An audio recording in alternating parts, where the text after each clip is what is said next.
Here comes the noisy group. The vibrant group. Yeah, I gave James a card. So the other big project that's happened on the farm the last couple of years is the stream.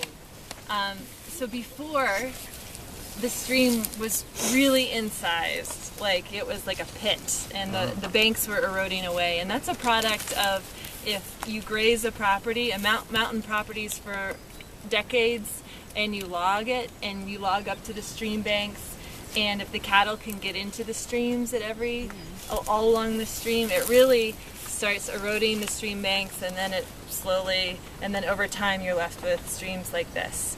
And so that's not good for water quality because the water keeps chipping away at that soil, and then it's not good for aquatic life because the balance is off, as well it puts more silt downstream. So we did a huge restoration project, and so before, when the streams were like this, you can kind of see some before pictures where there was also a lot of trash in the streams. We tried to make the stream banks like this, and that's a much more natural way of stream bank existence and much more sustainable, as well as streams naturally want to meander like a snake, and that provides other opportunities for the erosion potential to lessen. So we worked to restore the stream. And the great thing about restoring stream is every foot of linear stream you restore, you get a credit. And we restored 30,000 feet of stream. Wow. So when the DOT does a big project somewhere in the same watershed, and they write up plans and figure out how many linear feet of stream they're going to impact, they then have to buy credits from other organizations or people who have done stream restoration. Nice. So like the airport had to do this, the DOT does this. Really any big impact project, if you impact a stream, you buy credits, and how the stream bank credit project works is that they're in high demand in this watershed. Okay. So we're able to then sell the credits and put the money back into the farm, back into conservation. So it actually is working out well for us, and we've sold, I can't remember the percentage of credits we sold, but it's a good number, and we're still going. That's and great. We still have some to sell, but we're also kind of at our leisure. We can wait for the right market to come around because they are kind of desirable, so we can sell them for a good amount. So, and also when you restore a stream, so with cattle, you want to keep the cattle out so it doesn't happen again. So that's why you see fencing along up here to provide this buffer. And then a huge thing with stream quality and protection is providing shade for the stream. So we planted over 25,000 like native seedlings, as well as tree saplings, which they're still growing. So they're not, everything's not shaded yet, but in several years, we hope that the shade will be keep the water cool, and the trees will be up high enough that the aquatic life will be happy, because fish and aquatic life do not like sun in the streams. So providing that shade is kind of critical to all that aquatic life. Wow. Nice. Did you plant any elderberries by chance? I bet we did, actually. I don't know the species list off the top of my head, but yeah, we planted a lot. That's what I know, and I wasn't really. But this is what it looked like, kind of midway. So you can see it's actually developed a lot, and it's still kind of winter. But it was pretty bare for a while, and then things have grown up. So. What's the distance for the setback on the buffer?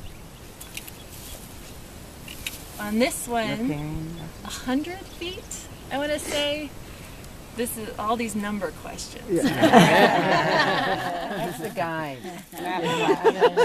A good amount. I mean, it really depends. Even up, like, if you're grazing, and maybe Chris, you could answer this more, but you know, we work with a lot of buffer distances, and this one is much larger because we had to do the whole credit process, and the regulations were pretty high. But even like a 20-foot buffer or a 10-foot buffer can still provide a lot of shade for streams, as well as like all those roots keep runoff from entering in the streams as well, coming from downslope. So really any buffer is great that you have. Thank you. Yeah.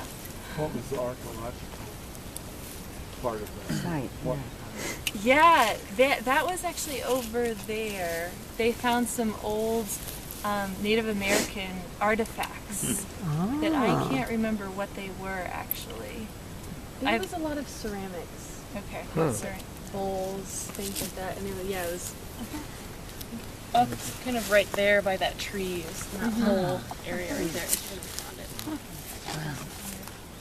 Oh, broken. Broken pieces of pottery. Yeah, so this land has had a long history, many different things over time, which is really neat to just think about and keep going, hopefully. On Honey, the sign says the restoration began in 2013. Yeah, so this is a fresh project. It's amazing. It so looks- this is why the shade isn't here yet. And but yeah, it was a very fast, fresh project, and we're still waiting for things to grow, and that will just take time. But we haven't really experienced, everything that was done. I think was done pretty well, and we haven't experienced like erosion slides that are significant. So it's good. We have an amazing stewardship staff that does a lot of handwork on our properties. This was contracted out. Yeah. So we were involved, but this was heavy machinery. I mean, you can see Yeah. what Yeah. goes in. This is one farm in western North Carolina, and our practices for grazing have been so bad for so long, and not just North Carolina, but throughout the region. And I spent time recently in the Shenandoah Valley in Virginia, and all the cows are wallowing in the creeks. There's no fencing out of cattle there. We're getting smarter now, but now we've created really expensive problems, and this is a really creative funding mechanism for solving the problem on this property. And we want to use it not only to restore this, which we're doing very effectively, but also to be a demonstration for other landowners, for other land trusts. We're getting calls and visits from a lot of people that want to come and learn how we did this, because they see the need in their own communities on farms that are ready for conversion into another use, and they'd like to follow best practices. This is now like Exhibit A for best practices. So were you able to pay for the restoration on selling your feet for the folks who have to buy it? And more so. Oh. So Good. we got a profit from it, and then are able to take that in a pretty significant. I mean, it's a pretty good funding mechanism if you have the capital to do it's expensive to do up front. So if it's hundreds of thousands of dollars. So you got to complete the project before you get paid. Exactly, and you have to show that the project worked. Not that, if you do the project badly, you can't sell the credits either. So you work with the Army Corps of Engineers. They are kind of the facilitator of deciding how many credits you get and when they can be released and sold.